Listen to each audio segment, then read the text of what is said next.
So, like, what I'm getting from a lot of what you're saying is a lot of people have been saying over the years, like since Mortal Kombat and stuff, that video games are unintentionally inspiring children to be violent and stuff like that. Sort of based on the Bobo experiments done by psychologists in, what was it, like the 70s or something like that? And taking that and instead intentionally making it affect the person's life in positive new ways, like you mentioned, having like a gay party member or a Muslim party member being a great lovable character that people grow attached to. Right. And that seems to me like it's really pushing the medium of video games as an art form, like games like Shadow of the Colossus, which is probably one of the most popular examples, something where you like grow attached to a character or even an animal or these giant, gargantuan things you're fighting, and you develop an understanding and empathize. And taking that and intentionally affecting people. Like, I'm trying to think of other examples recently, but I mean, where like you just, like, I guess Call of Duty, where they had the scene where you're in a nuclear bomb explosion, like that affects people. And I think that's really interesting. And it is happening in games. I mean, what I'm saying, I'm not trying to say it doesn't. I mean, anytime you're nurturing, which a lot of games nowadays create, pets and stuff like that, that nurturing side is, it's a learning experience for some people to create an attachment. And we do it with our dogs and our cats and our, but I mean, in games we can work with it in different ways. I mean, look at what Peter Molyneux did in Black and White, where you could have this creature, and the creature was basically your pet, but you could be mean to it, or you could be nice to it, you could get different results. You could do things in the real world, if you treated a dog like you could treat that creature, you should be arrested, But in the game you could experiment with these different sides to it. But so it really, games are full of learning already. They're learning environments by their very nature. Every time you pick up a new game, you've started a learning process, and you're figuring things out. So there's no question they're already a learning process. So the only question is, can we think about these things and as an industry, just think, well, maybe we can really do a little bit of, something while we're entertaining people. We can also be affecting them on a positive level.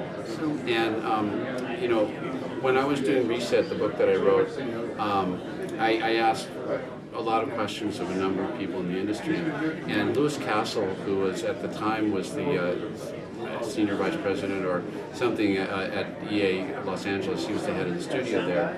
And he's been in the industry a long, long time, and I asked him about this concept, and he said, well, sure, at the end of the day, wouldn't we want our players to be better off than when they played them before they played the game? That just makes sense.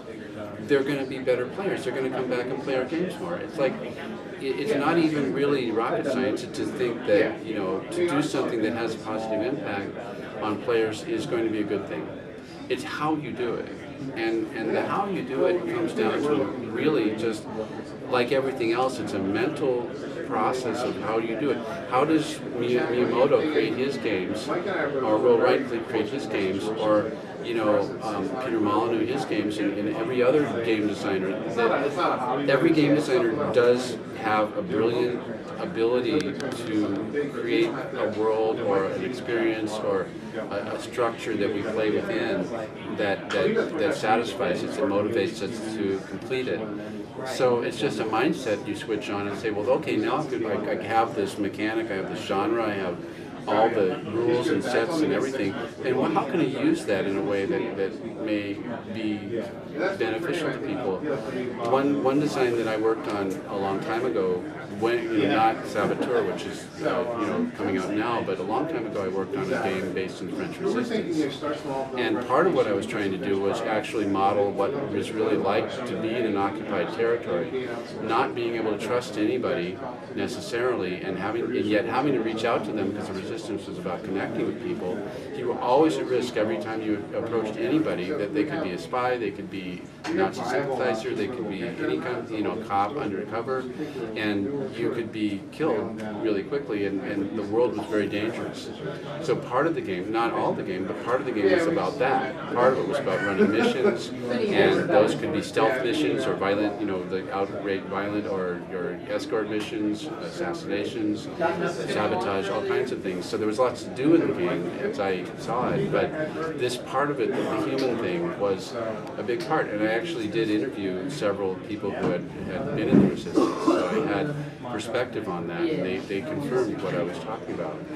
The other thing I did that I thought was kind of clever was to create, for the save load screens, I had a calendar. And so as you played the game, time passed.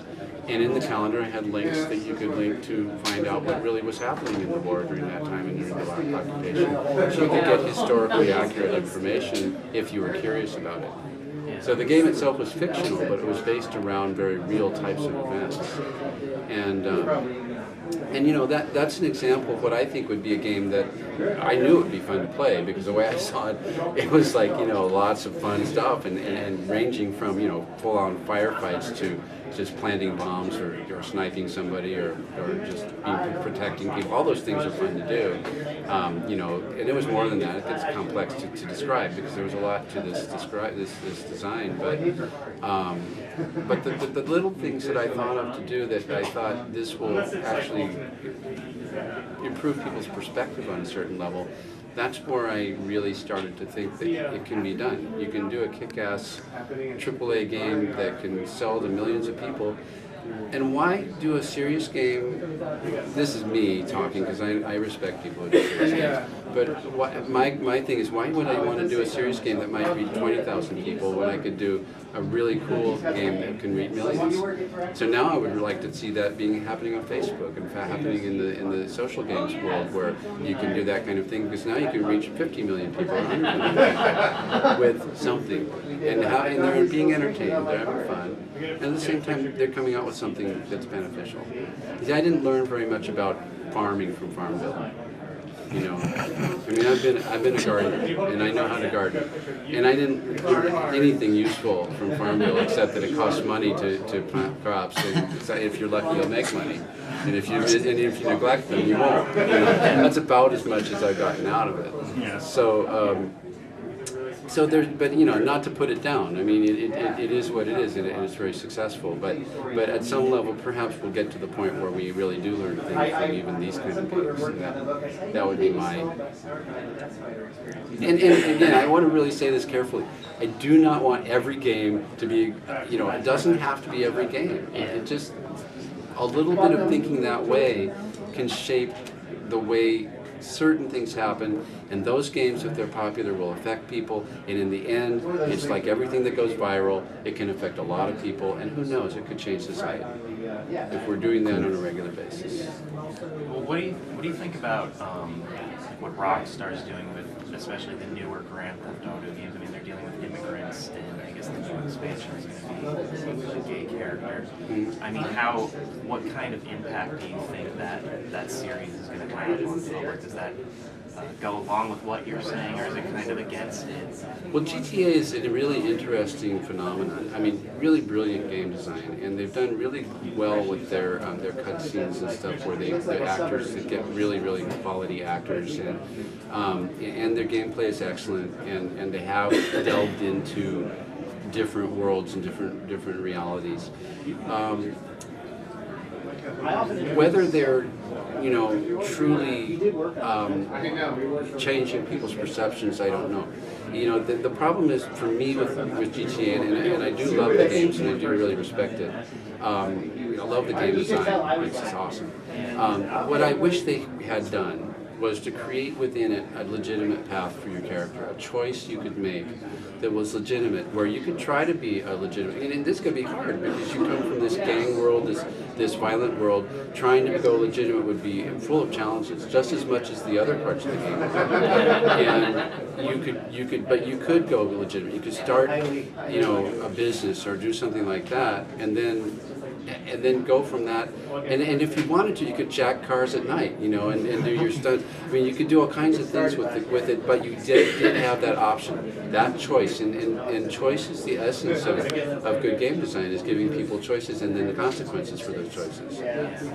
So, you know, and rewards for how they figure it out. So in GTA, they could have done that, but they didn't, and that was their decision. But had I seen that, I think we could have had an opportunity to learn more. So